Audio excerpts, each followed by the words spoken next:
Hello students. तो हम लोग के सामने एक और क्वेश्चन है जे एडवांस का, बहुत ही इंपॉर्टेंट क्वेश्चन। और एनएलएम का क्वेश्चन है, फ्रिक्शन और एनएलएम मिक्स्ड है। तो रीड करते हैं हम लोग। क्वेश्चन क्या है? क्वेश्चन बोल रहा है कि a block of mass M is on an inclined plane of angle theta. The coefficient of friction between the block and the plane is mu.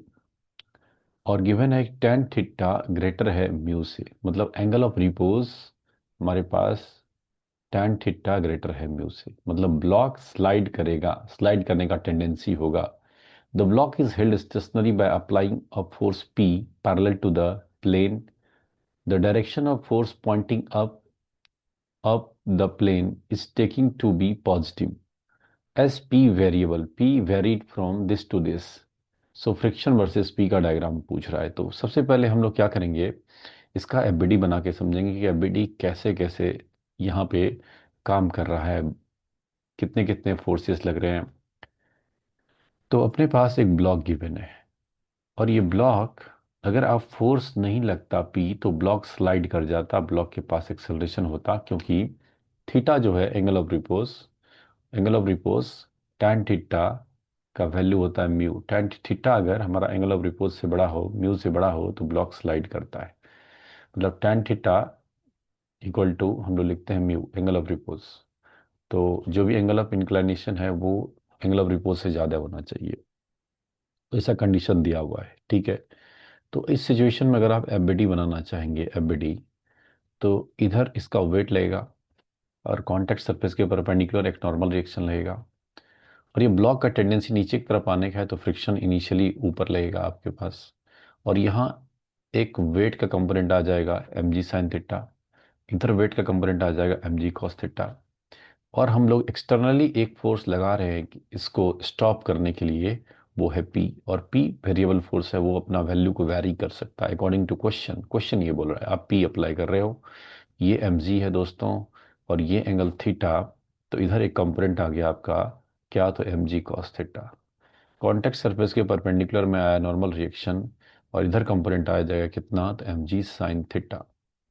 और फ्रिक्शन लगेगा parallel to the contact surface. तो question में बोल रहा है कि जो block है वो स्टेशनरी है, इक्विलिब्रियम में है। Block is held stationary by applying a force P.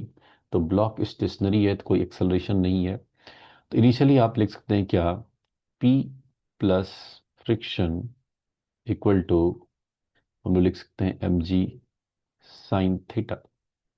M G sine theta, क्योंकि ब्लॉक हमारे पास इक्विलिब्रियम में है।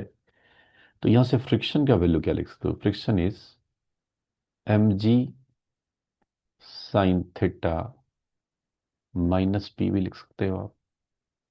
तो यहाँ से थोड़ा सा ऑब्जर्वेशन करेंगे, अगर हमारा पी का वैल्यू बढ़ेगा, पी बढ़ेगा, पी इंक्रीज करेगा, तो फ्रिक्शन आपका डिक्रीज करता जाएगा, फ्रिक्शन का वैल्यू घटता जाएगा।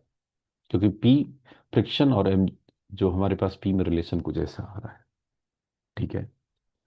जब पी का वैल्यू एट एट जब पी का वैल्यू इक्वल हो जाएगा एम जी साइन थीटा का, तो उस समय फ्रिक्शनल फोर्स आपका जीरो हो जाएगा। मतलब फ्रिक्शन फोर्स जीरो होगा, वो तब होगा जब पी का वैल्यू कितना होगा, एम जी साइन थीटा। तो ये दो ग्राफ को तो पहले ही हटा दो, क्योंकि इसमें कहीं भी हमारे पास फ्रिक्शन जीरो नहीं होता, फ्रिक्शन कांस्टेंट दिखा दे रहा है। और फ्रिक्शन हमारा कांस्टेंट नहीं है, फ्रिक्शन वेरिएबल है।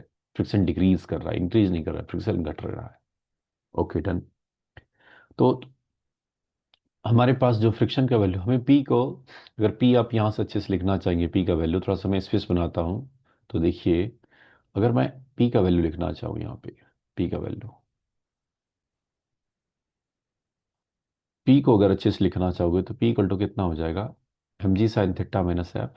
और एफ का वैल्यू कितना हो जाएगा, mu into N, mu into N. और एन का वैल्यू कितना है, एम जी कॉस थीटा। तो ऐसा रिलेशन है हमारे पास M G cos theta P का, और वो क्वेश्चन में दिया ही है। तो अब बेटर होगा कि पी माइनस एफ ही लिखो, अब बेटर होगा।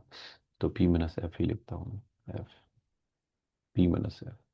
ये ग्राफ हमारे पास इनिशियल है। और या फिर एफ इक्वल टू इतना लिखेंगे तो ओके।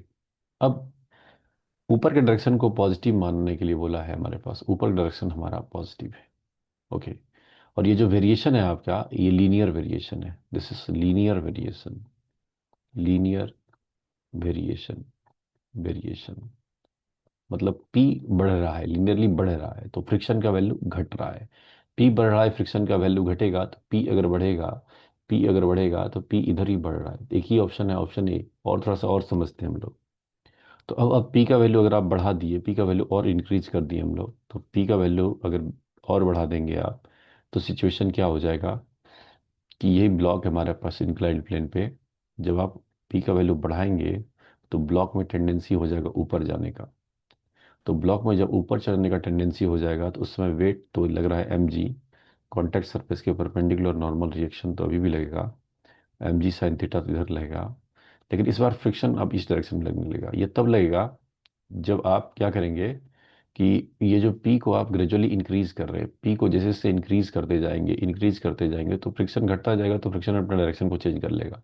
तो फ्रिक्शन इधर लगने लगेगा, फ्रिक्शन इधर लगने लगेगा, मतलब फ्रिक्शन निगेटिव हो जाएगा।